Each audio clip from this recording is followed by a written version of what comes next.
Welcome to another episode of the Dramatic Bible Reading Podcast. I'm your host, Bert Clemens.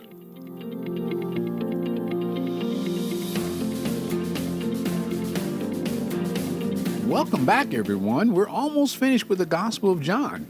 Today we'll be reading chapters 15 and 16. Jesus is a vine. Followers are branches. Disciples' relation to each other. Disciple relation to the world. And in chapter 16, Jesus' warning. The Holy Spirit promised. Jesus' death and resurrection foretold. And finally, prayer promises. Now let's go to the reading.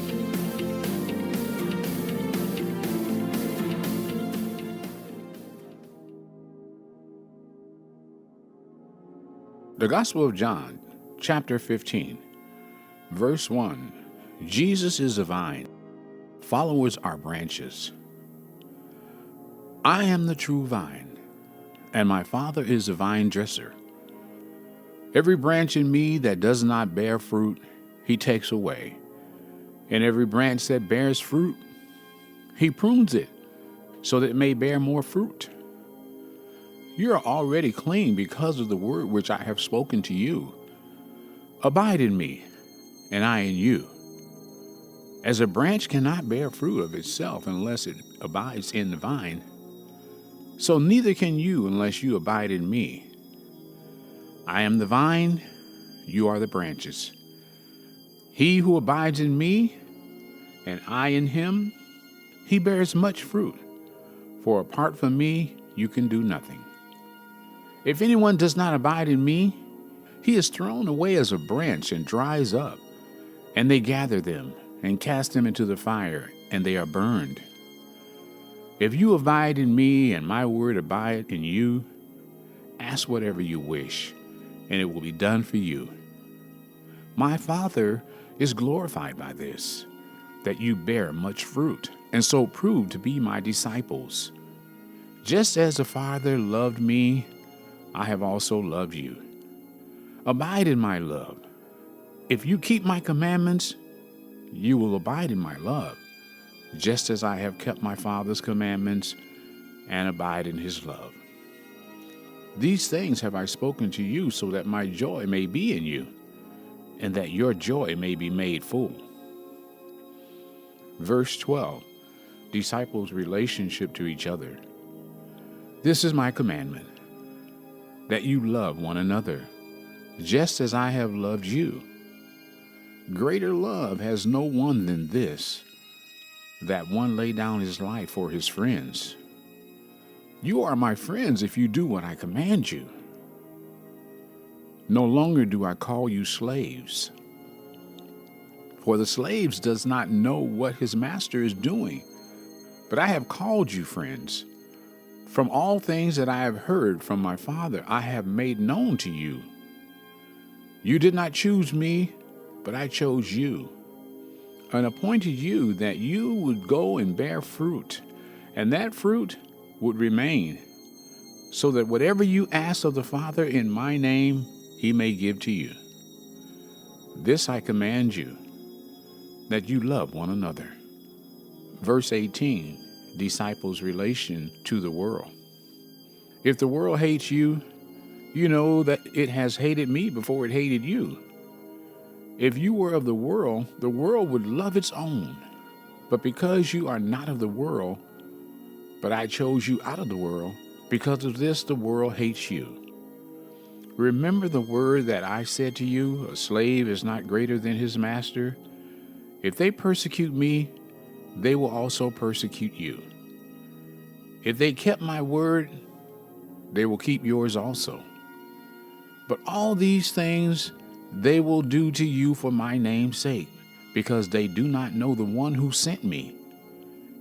If I had not come and spoken to them, they would not have sinned, but now they have no excuse for their sin. He who hates me hates my Father also. If I had not done among them the works which no one else did, they would not have sinned. But now they have both seen and hated me and my Father as well. But they have done this to fulfill the word.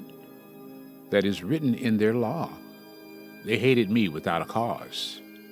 When the Helper comes, whom I will send to you from the Father, that is the Spirit of truth who proceeds from the Father, he will testify about me. And you will testify also, because you have been with me from the beginning. And that is the end of the Gospel of John, chapter 15. The Gospel of John, chapter 16, verse 1, Jesus' warning. These things I have spoken to you so that you may be kept from stumbling. They will make you outcasts from the synagogue, but an hour is coming for everyone who kills me to think that he is offering service to God. These things they will do because they have not known the Father or me.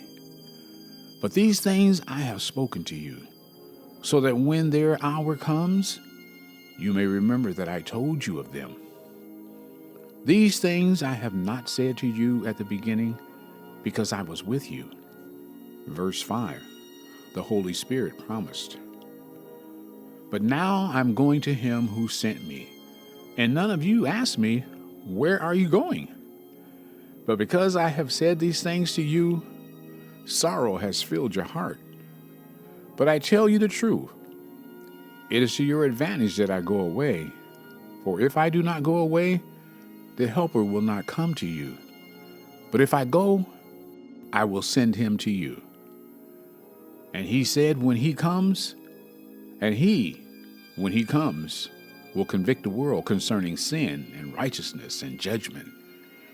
Concerning sin, because they do not believe in me. And concerning righteousness, because I go to the Father and you no longer see me. And concerning judgment, because the ruler of this world has been judged.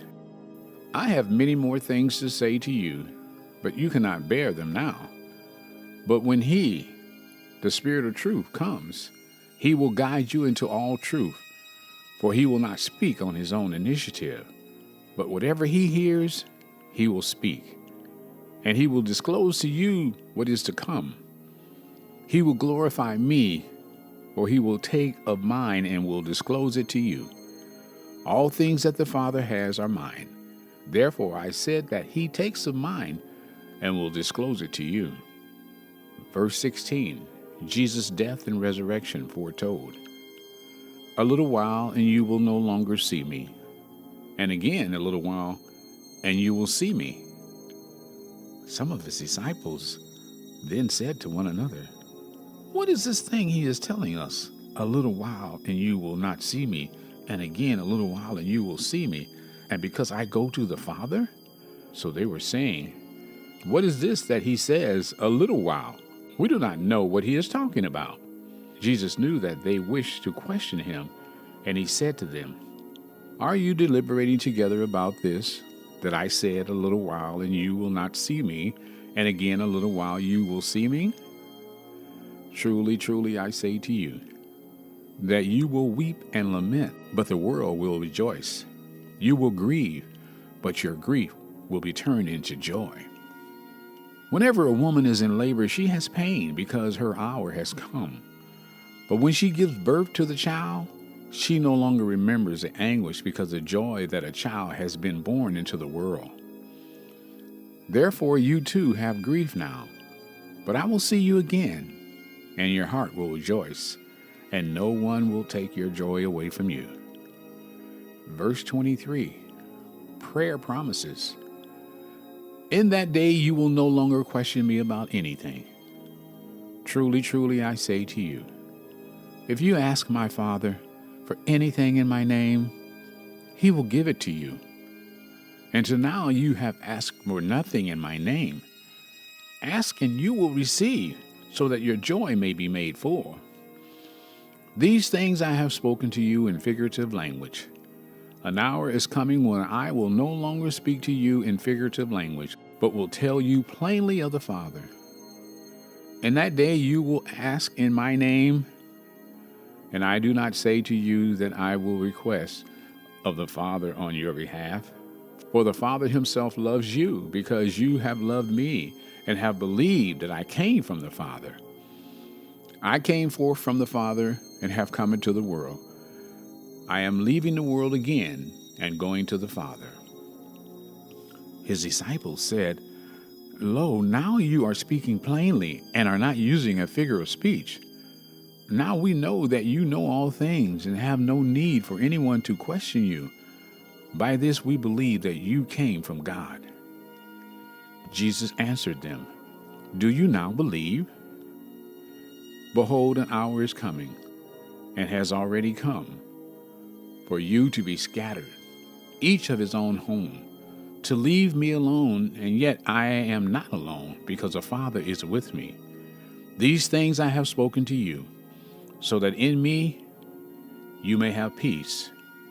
In the world you have tribulation, but take courage. I have overcome the world."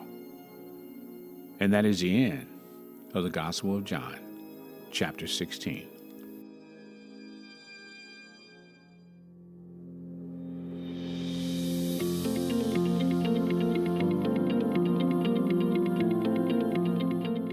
Well, that concludes another episode of the Dramatic Bible Reading Podcast. In this reading, Jesus assured us that the Holy Spirit would hear and teach us. One of the important things that we learn also is the relationship that disciples have with each other, as well as the world, and that the Holy Spirit will hear us, because faith comes by hearing, and hearing by the word of the Lord. Well, until next time, I'm your host, Bert Clemens.